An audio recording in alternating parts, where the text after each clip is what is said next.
Welcome to our channel spotlight movies. আজ আপনাদের জন্য হইচই প্ল্যাটফর্মে সদ্য রিলিজ হওয়া গভীর জলের মাছ সিজন 2 ওয়েব সিরিজের এক্সপ্লেনেশন নিয়ে এসেছি।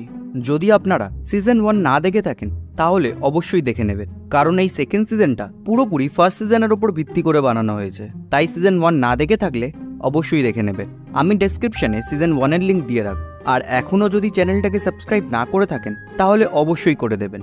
গভীর জলের মাছ সিজন 2 ওয়েব সিরিজে মোট 8টা এপিসোড আছে, আর এই ওয়েব সিরিজটা একটু প্যাচালো। তাই আপনাদের বোঝার সুবিধার জন্য এই ভিডিওতে আমি প্রথম 4টে এপিসোড এক্সপ্লেন করব, আর বাকি 4টে নেক্সট ভিডিওতে। সো চলুন তাহলে শুরু করা যাক। গল্পে যাওয়ার আগে ছোট্ট করে আগের সিজনে যা ঘটেছিল বলে দিই। চন্দ্রিমা জানতে পারে তার হাজব্যান্ড তীর্থ অন্য কারোর সাথে অ্যাফেয়ারে আছে। সেটা তার 3 বন্ধুকে একটা রেস্টুরেন্টে গিয়ে জানায়। বিশাখা, আরাত্রিকা আর দিতি। তখন তার 3 বন্ধু চন্দ্রিমাকেই দোষ দেয়, এই বলে যে সে খেয়ে খেয়ে মোটা হচ্ছে বলেই তার বর অন্য মেয়ের প্রেমে পড়েছে। চন্দ্রিমা বলে যে তোরা শিওর তো যে তোদের বর তোদের হাতের মুঠোয় আছে? তাহলে একটা গেম শুরু করা যাক। বিশাখা সিরিয়াস করবে দিতির বরকে, দিতির আরাত্রিকার বরকে, আর আরাত্রিকা বিশাখার বরকে, যাতে এটা দেখা যায় তাদের বর লয়াল কিনা। কিন্তু খেলার মাঝখানেই চন্দ্রিমাকে কেউ খুন করে দেয়, আর পুলিশও এটা তদন্ত শুরু করে। আর এই সবের মাঝখানে সুরেশের এন্ট্রি হয়। সুরেশ সেই রেস্টুরেন্টের ওয়েটার ছিল, আর চন্দ্রিমা সুরেশকে পুরো খেলাটার ব্যাপারে বলেছিল। এরপর সুরেশ ও সেই একইভাবে খুন হয়। এরপর থেকে সেকেন্ড সিজন শুরু হয়, আর সিরিজের শুরুটা হয় ফ্ল্যাশব্যাক দেখিয়ে। বিশাখা আর আরাত্রিকা সুমিতকে বিশাখার বাড়িতে ডাকে, আর তাকে বলে তারা 4 জন বন্ধুরা এইবার গোয়া যেতে চায়, তাই সুমিত যেন দিতিকে না আটকায়। সুমিত বলে আমি তো দিতিকে আটকাচ্ছি না, কিন্তু এইভাবে বিনা প্ল্যানে গেলে তোমরাই তো প্রবলেমে পড়ে যাবে। তখন আরাত্রিকা বলে আমরা একটা অ্যাডভেঞ্চার চাই, তাই তো কোনো প্ল্যান করে যাচ্ছি না। এরপর বউয়েরা চলে যাওয়ার পর 4 জন স্বামী একটা বারে বসে আড্ডা মারছিল। আসলে বউয়ের হাত থেকে 5 দিনের জন্য রিহাই পেয়ে তীর্থ, ধ্রুব আর অনির্বাণ এই ফ্রিডমটাকে এনজয় করছিল। কিন্তু সুমিত দিতিকে নিয়ে অনেক টেনশনে ছিল। সুমিত বলে 4টে মেয়ে গোয়ায় গেছে, কি না কি করছে কে জানে। ধ্রুব বলে কি না কি করছে মানে কি করবে ওরা? সুমিত বলে ওদের ফোনও তো সুইচ অফ। অনির্বাণ বলে বাঁচা গেছে, ফোন অন মানেই তো নিজেরা মৎসব করবে আর ঘন ঘন ফোন করে জিজ্ঞাসা করবে খেয়েছো, বাড়ি পৌঁছেছ, কখন ঘুমাবে। তখন তীর্থ বলে সুমিত হয়তো ভাবছে গোয়া আফটার অল, নেশা করে যদি অন্য কারোর সাথে শুয়ে পড়ে। এই শুনে সুমিত বলে না না, আমার বউ ওইসব করবে না, আমি জানি। আমি ভাবছি ওরা ঠিকঠাক হোটেল পেল কিনা। অনির্বাণ বলে তোমার বউ করবে না মানে আমাদের বউ করবে। ধ্রুব বলে তোমার বউ সতী সাবিত্রী, আমাদের বউ স্লাট। সুমিত বলে আমি ওই রকম কিছুই বলতে চাইনি। তখন তীর্থ বলে তোমরা তো রিয়্যাক্ট করছো কেন? সুমিত নিজের বউকে নিয়ে কনফিডেন্স দেখাতেই পারে, ও নিজের বউকে যতটা চেনে আমরা তো আর চিনি না। ও যদি তোমাদের বউকে নিয়ে কনফিডেন্স দেখাতো তোমাদের কি ভালো লাগতো? তখন ধ্রুব বলে আমরা কখন বলেছি ও আমাদের বউকে নিয়ে কনফিডেন্স দেখাক? আমরা শুধু বলছি ও শুধু নিজের বউকে সিঙ্গল আউট করছে কেন? ও কি ভাবছে আমাদের বউয়েরা ওর বউকে গোয়ায় নিয়ে গিয়ে নষ্ট করে দেবে? তখন অনির্বাণ বলে সুমিত যদি নিজের বউকে নিয়ে কনফিডেন্ট হয়, আমি আমার বউকে নিয়ে সুপার কনফিডেন্ট। মাঝে মধ্যে এমন আঁচড়ে কামড়ে ধরে না, মাঝে মাঝে মনে হয় একটু কম ভালোবাসলেই ভালো হতো। এই শুনে ধ্রুব বলে বিশাখাও মাঝে মাঝে আমাকে নিয়ে এত বাড়াবাড়ি করে না, loyalty is good but she is too much. এই শুনে তীর্থ বলে তাই বুঝি? এখানে ছোট করে বলে রাখি, আগের সিজনে আমরা দেখেছিলাম বিশাখার সাথে তীর্থর অ্যাফেয়ার চলছিল, যেটা চন্দ্রিমাও জেনে গেছিল, আর তারপরই চন্দ্রিমা খুন হয়। এই শুনে ধ্রুব বলে কি বলতে চাইছো তুমি? আর আমরা জানতে পারি গোয়ায় যাবার আগে বিশাখা তীর্থর সাথে দেখা করেছিল। তীর্থ বলে কারোর বউকে নিয়ে কিছু কনফিডেন্টলি বলা যায় না, কারণ মেয়েদের মাথায় কি চলে কারোর বোঝার সাধ্য আছে? তারা ততক্ষণই লয়াল যতক্ষণ না আমরা জানতে পারছি ওরা কি করছে আমাদের আড়ালে। সুমিত বলে সবাই তো এক নাও হতে পারে। অনির্বাণ বলে আমার বউ আমাকে ছাড়া চোখে অন্ধকার দেখে। ধ্রুব বলে আমার বউ ভাগ্যটা ভালো, তাই তো আমি বিশাখার মতো বউ পেয়েছি। সে আরও বলে যে তীর্থ তার বউকে নিয়ে যতই ভয় দেখাক সে ভয় পাবে না। তখন তীর্থ বলে নিজের বউকে নিয়ে এত কনফিডেন্ট হওয়া ভালো না। অনির্বাণ তীর্থকে বলে কেন তোমার বউকে নিয়ে তোমার কনফিডেন্স নেই? কি করেছে ও? ধ্রুব বলে বউ বেপথে গেলে তার কারণ কিন্তু বরের অক্ষমতাও হতে পারে। তুমি ক্ষমতাবান তো, এটা কি তোমার বউকে জিজ্ঞাসা করতে হবে? তীর্থ আস্তে আস্তে বলে তুমি তোমার বউকে জিজ্ঞাসা করো। সুমিত সেটা দেখে বলে কিছু বললে তীর্থ? তীর্থ বলে বেশ, তাহলে বাজি ধরা যাক। আমি প্রমাণ করে দেবো যে কোনো বই সুযোগ পেলে সতী সাবিত্রী নয়, না বিশাখা, না দিতি, না আরাত্রিকা। সুমিত বলে আমি আমার বউকে নিয়ে বাজি রাখতে পারবো না, আমাকে এইসব থেকে বাদ রাখো। কিন্তু বাকি দুজন মানে ধ্রুব আর অনির্বাণ এই প্রস্তাবে রাজি ছিল। তাই তীর্থ বলে তাহলে একটা গেম খেলা যাক, বউ যাচাইয়ের খেলা। আমরা আমাদের বউদের জন্য নষ্ট হওয়ার সুযোগ করে দেবো, তারপর দেখব ওরা কি করে। তখন এই খেলায় সবাই রাজি হয়ে যায়। সুমিত তীর্থকে বলে, যদি আমরা জিতে যাই, আমাদের বউ যদি ফাঁদে পা না দেয়, তার মানে ওরা লয়াল, তখন তুমি হেরে যাবে। তাহলে তোমায় কি পানিশমেন্ট দেওয়া হবে? তীর্থ বলে, যা তোমরা ডিসাইড করবে। আগে তো হারি, আর যদি আমি জিতে যাই, আমি যা বলবো তোমরা তাই করবে, আর যদি আমি হারি, তোমরা যা বলবে আমি তাই করব। এতে সবাই রাজি হয়ে যায়। তীর্থ এই খেলাটার রুল বানায়। সে বলে, এই খেলাটার ব্যাপারে কাউকে বলা যাবে না, অন্য কারোর বউকেও বলা চলবে না। এতে তারা তিনজনেই রাজি হয়। তীর্থ আরও বলে, আমি সুযোগ করে দেবো বউদের বেপথে যাবার, সেই বিষয়ে তোমরা আপত্তি করবে না। এতে তারা তিনজন রাজি হয় না। সুমিত বলে, তুমি কি করবে না করবে সেটা আগে আমাদের জানাতে হবে। আমরা যদি মত দিই তাহলেই তুমি এগোবে, কার না কার সাথে আমাদের বউদের ভিড়িয়ে দেবে সেটা করলে হবে না। এই শুনে তীর্থ বলে, আমি কখন বললাম যে আমি তোমাদের বউদের যাত্রার সাথে ভিড়িয়ে দেবো? আমি শুধু বললাম আমি আমাদের বউদের নষ্ট হওয়ার একটা সুযোগ তৈরি করে দেবো, এমন একটা সিচুয়েশন ক্রিয়েট করে দেবো যাতে ওরা ভাবতে পারে, ওরা লাগাম ছাড়া হতে পারে, আর আমরা বসে দেখব যে ওরা বেলাগাম হয়ে কি করে। অনির্বাণ জিজ্ঞাসা করে, কিভাবে? তীর্থ বলে, দাঁড়াও, এই তো সবে ডিল হলো, ছকটা কষার সময় তো দাও, ফোন দিয়ে একটা বের করবই, you just go with the flow. এরপর সিন প্রেজেন্টে ফিরে আসে। অনির্বাণ এই সব কথা নিয়েই ভাবছিল। তখন আরাত্রিকা তার কাছে আসে। আরাত্রিকাকে দেখে মনে হচ্ছিল ও অনেক ভয় পেয়েছে। আরাত্রিকা অনির্বাণকে বলে, তুমি আমাকে ছেড়ে এখানে চলে এসছো কেন? তুমি যেখানে থাকবে আমিও সেখানেই থাকবো। অনির্বাণ বলে, আমি এখানে ইন্সপেক্টর গায়েনের ফোনের ওয়েট করছিলাম, উনি আমায় ফোন করেছিলেন, ঘরে ফোনটা সাইলেন্ট ছিল, তাই মিস করে গেছি। এখানে এসে ওনাকে ফোন করেছিলাম, ওনার ফোন বিজি আসছে। আরাত্রিকা বলে, আজ তো তোমাদের স্যালাইভা টেস্টের রিপোর্ট আসার কথা। সুরেশের ঘরে যেই সিগারেটের স্টাফগুলো পাওয়া গেছিল, যদি সেইগুলোর সাথে তোমাদের স্যালাইভা ম্যাচ করে যায় তাহলে তো প্রমাণ হয়ে যাবে তোমরাই সুরেশকে মেরেছ। অনির্বাণ বলে, আমরা কোনোদিনও সুরেশের বাড়ি যাইনি। আরাত্রিকা এতে বিশ্বাস করে না। অন্যদিকে ধ্রুবর কাছে একটা ফোন আসে। ফোনটা ইন্সপেক্টর গায়েনি করেছিল। আর এইদিকে সুমিতের বাড়িতে তীর্থ আসে। সুমিত তাকে জিজ্ঞাসা করে কেন সে এখানে এসছে। তীর্থ বলে, তোমরা ইন্সপেক্টর গায়েনের ফোন ধরছো না কেন? সুমিত বলে, তোমার জন্যই সব হয়েছে, তোমার জন্য আজ তিনটে মানুষ খুন হয়ে গেছে। তীর্থ বলে, তিনজনকারই নাক কান থেকে রক্ত, ব্রেন স্ট্রোক, তিনজনকারই সেম সিমটম। যাদের নিয়ে খেলা তারা এক এক করে সবাই মরে যাচ্ছে। আর তখন আমরা জানতে পারি দ্বিতীয় খুন হয়েছে সেই একইভাবে। আর তাই হয়তো আরাত্রিকা আর বিশাখা ভয় পাচ্ছিল। তারা ভাবছিল এইবার হয়তো তাদের নম্বর, কারণ এর আগে তাদের দুই বন্ধু খুন হয়েছে। এটাই ছিল তাদের ভয়ের কারণ। সুমিত তখন জিজ্ঞাসা করে, যাদের নিয়ে খেলা তারা এক এক করে মরে যাচ্ছে মানে? সুরেশও কি তোমার খেলার পার্ট ছিল নাকি? তীর্থ বলে, সব বলবো, তার আগে তোমরা বলো তো, তোমরা সুরেশের বাড়ি কখন গেছিলে? রিপোর্ট তো বলছে তোমাদের স্যালাইভা ম্যাচ করে গেছে। এই খবরটা বাকি দুজনও পায়, আর তারা সবাই অবাক হয়ে যায়। সিন আবার ফ্ল্যাশব্যাকে যায়, আর তারা সবাই দিতির খুনের পর সবাই দিতির বাড়ি গেছিল। অনির্বাণকে দিতির দিকে তাকিয়ে থাকতে দেখে আরাত্রিকা তাকে গিয়ে বলে, যদি অশান্তি না চাও এক্ষুনি বাড়ি চলো। এই দেখে আমরা বুঝতে পারি অনির্বাণ খেলাটা খেলতে খেলতে দিতিকে ভালোবেসে ফেলেছিল, আর সেটা আরাত্রিকাও বুঝতে পেরেছিল।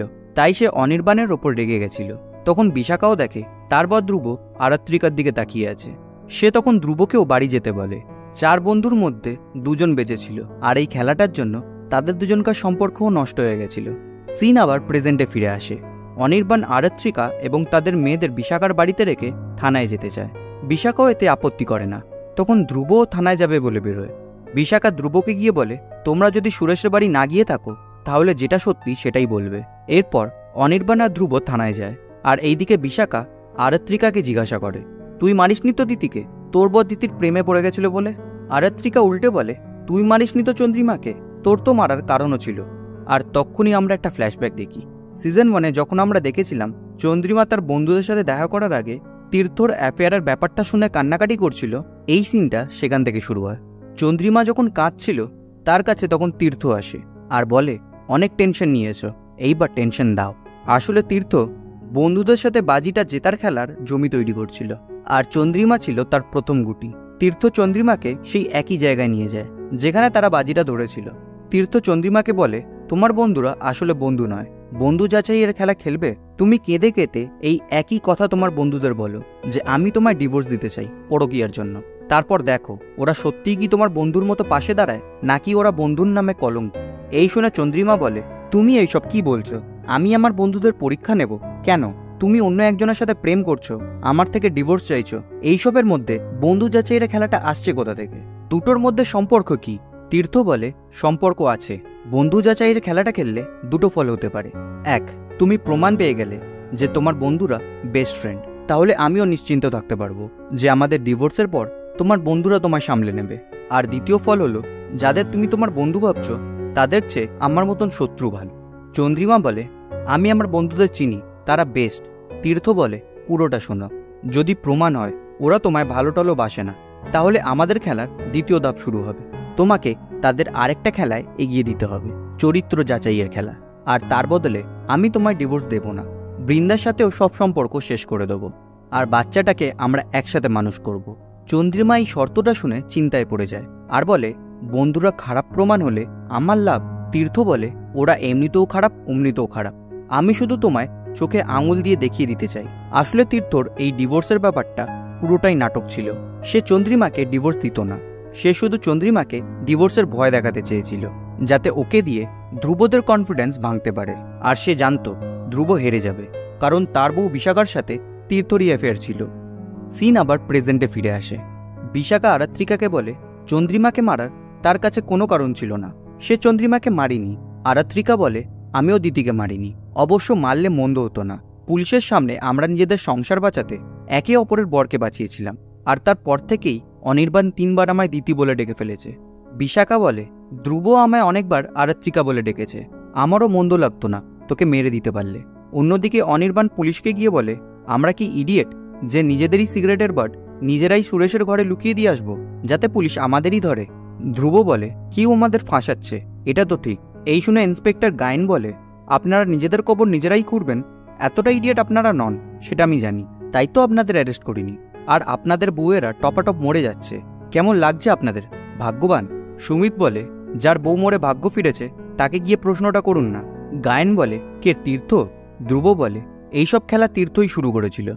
গায়েন বলে এটা আপনারা আগে বলেননি তো, এইবার শুরু থেকে বলুন কি হয়েছিল। আর আমরা একটা ফ্ল্যাশব্যাক দেখি। তীর্থ চন্দ্রানীকে ধ্রুবদের সাথে বাজির ব্যাপারটা জানায়। এরপর সিজন 1-এ যা দেখেছিলাম, চন্দ্রিমা তার 3 জন বন্ধুকে এই খেলায় মাতিয়ে তোলে। তীর্থ চন্দ্রিমাকে তার বন্ধুদের কি বলতে হবে সেটাও শিখিয়ে দিয়েছিল। সিন আবার প্রেজেন্টে ফিরে আসে। সুমিত গায়েনকে বলে যে তীর্থ যখন প্ল্যানটা আমাদের জানিয়েছিল তখন আমরা তাতে তেমন পাত্তা দিইনি।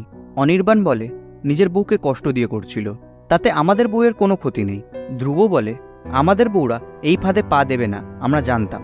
সুমিত বলে তীর্থ যখন প্ল্যানটা বলে তখন আমরা সত্যি বিশ্বাস করতে পারিনি যে সে নিজের বউকে এইভাবে খেলাতে কাজে লাগাচ্ছে। তারা ভেবেছিল তাদের বউরা চন্দ্রিমার সাথে দেখা করে এসে তাদের সবটাই জানাবে, কিন্তু তারা কিছুই জানায় না, এমন ভাব করে যেন কিছুই হয়নি। এই দেখে প্রথমে তারা ভেবেছিল তাদের বউয়েরা বন্ধুত্বের টেস্ট পাশ করে গেছে, তাই হয়তো চন্দ্রিমা তার গেমের কথাটা বলেনি। গায়েন বলে খেলা যে শুরু হয়ে গেছে সেটা তীর্থ জানায়নি। অনির্বাণ বলে তখন কি তীর্থ নিজেই জানতো?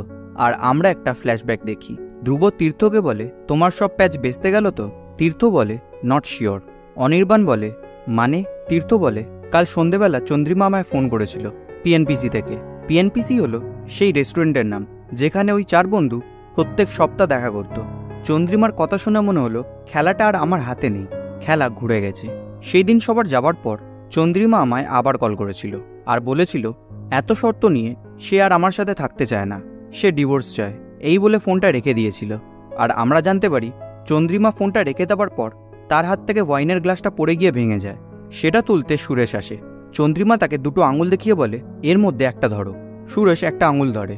তখন চন্দ্রিমা বলে সে যা করেছে ঠিক করেছে, এই বলে সেখান থেকে উঠে চলে যায়। তীর্থর কাছ থেকে এইসব শুনে সুমিত বলে তাহলে চন্দ্রিমা বাজি ধরেনি?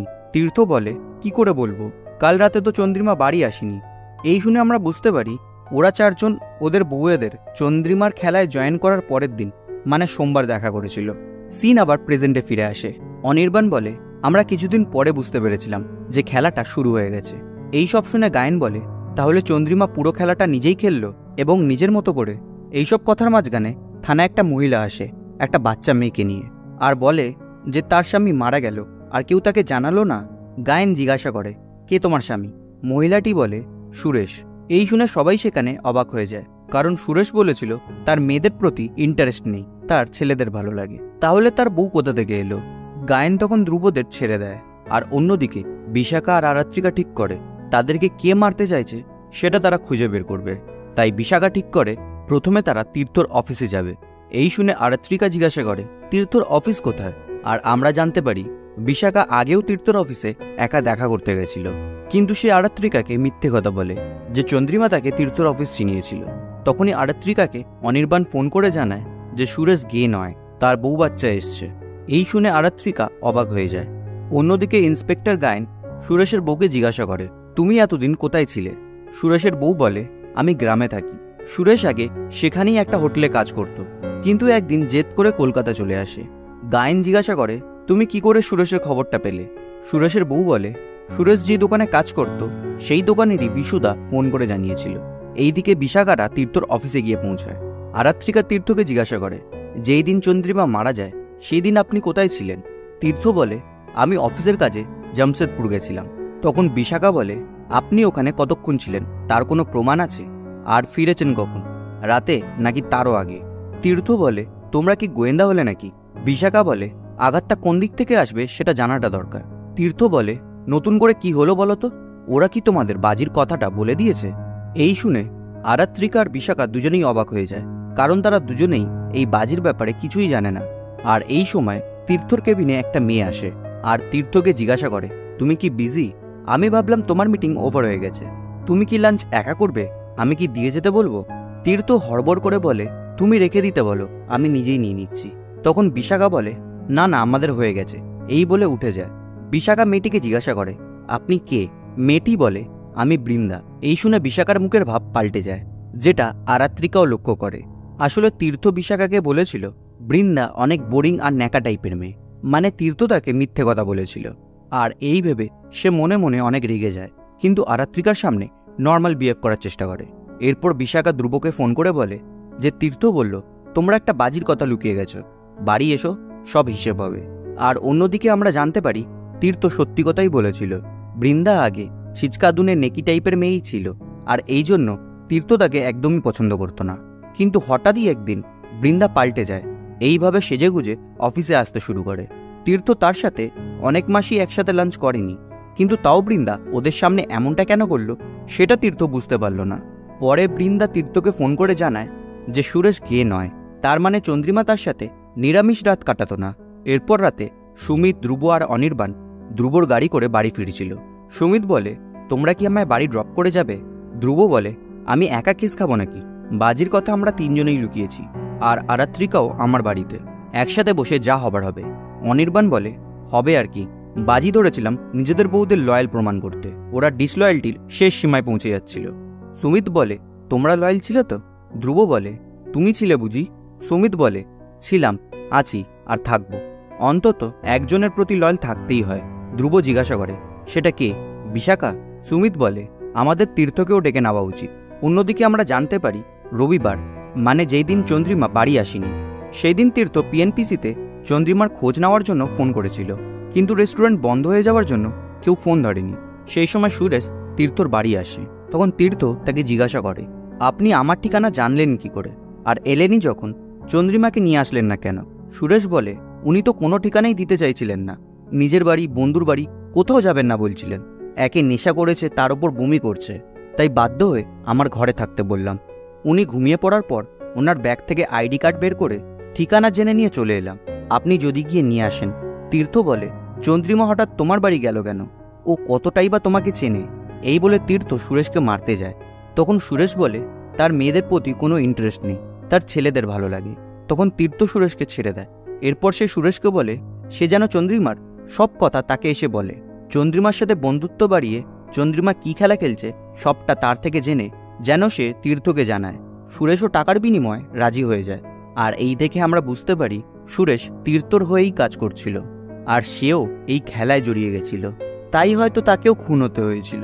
অন্যদিকে বরেরা সত্যিটা তাদের বউদের জানায়। এইসব কথার মাঝখানে সেখানে তীর্থ আসে এবং সাথে করে সে চন্দ্রিমার এবং দিতির ছবিও নিয়ে আসে।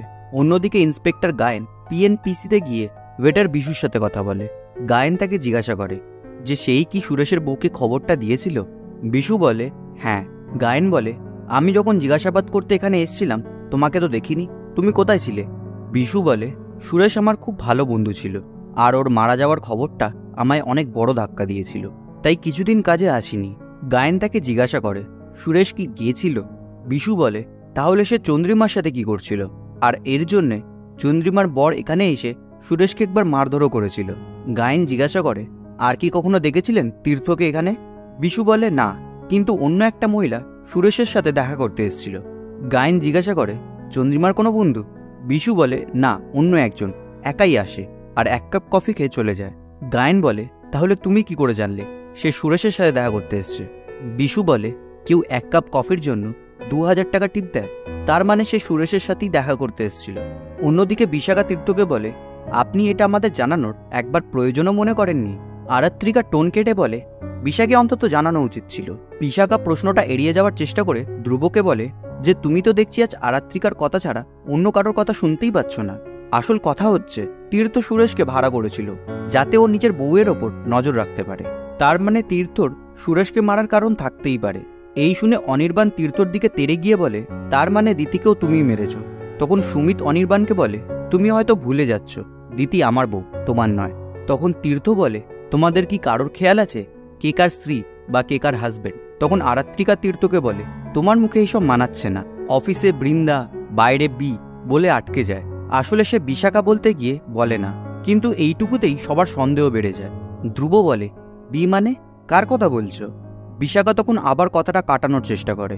সুমিত বলে বি নামের লকেট তো আমি বিশাখাকে দিয়েছিলাম, তার মানে কি তুমি বিশাখার কথা বলছো? বিশাখা তখন আবার কথাটা কাটানোর চেষ্টা করে, কিন্তু তখনই ওর চন্দ্রিমার ছবির ওপর চোখ পড়ে, আর সে চন্দ্রিমার হাসির আওয়াজ শুনতে পায়। তাই সে নিজের কান বন্ধ করে নেয়। তখন তীর্থ বলে আর লুকিয়ে কোনো লাভ নেই, আমাদের সব সত্যিটা জানানো উচিত। বি মানে বিশাখা। এই শুনে ধ্রুব বিশাখাকে একটা চড় মারে। এরপর আমরা আবার একটা ফ্ল্যাশব্যাক দেখি। আমরা সিজন 1-এ দেখেছিলাম চন্দ্রিমা 3 জন বরকে দেখা করতে ডেকেছিল। এই সিনটা চন্দ্রিমার সাথে দেখা করার পরের ঘটনা। চন্দ্রিমা তাদের বলেছিল যে তীর্থ তাকে ডিভোর্স দিতে চায়, তাই তারা যেন তীর্থকে বোঝায় যেন তীর্থ এইরকম না করে। এই ব্যাপারটাই তারা তীর্থকে জানায়। এই শুনে তীর্থ বলে আমি তো ডিভোর্স চাইনি, ডিভোর্স তো ও চেয়েছে, আর সেটাও তো তোমাদের বলেছিলাম। আর আমরা জানতে পারি তীর্থ চন্দ্রিমাকে ডিভোর্স দিতে চাইছিল না, সে তাদের বেবিটাকেও চেয়েছিল, কিন্তু চন্দ্রিমা তাদের বেবিটা নষ্ট করে দিতে চাইছিল। কিন্তু এইদিকে সে তীর্থর বন্ধুদের অন্য কথা বলল, তাই তীর্থ বলে চন্দ্রিমা অন্য কোনো গেম খেলছে। আর এখানেই 4 নম্বর এপিসোড শেষ হয়ে যায়। বাকি 4টে এপিসোড নেক্সট ভিডিওতে এক্সপ্লেন করব। সো ভিডিওটা কেমন লাগলো কমেন্ট করে জানাতে ভুলবেন না। যদি ভালো লেগে থাকে অবশ্যই লাইক করে দেবেন, আর চ্যানেলে নতুন থাকলে অবশ্যই সাবস্ক্রাইব করে দেবেন। তাহলে দেখা হচ্ছে আবার নতুন ভিডিওর সাথে। Till then tata.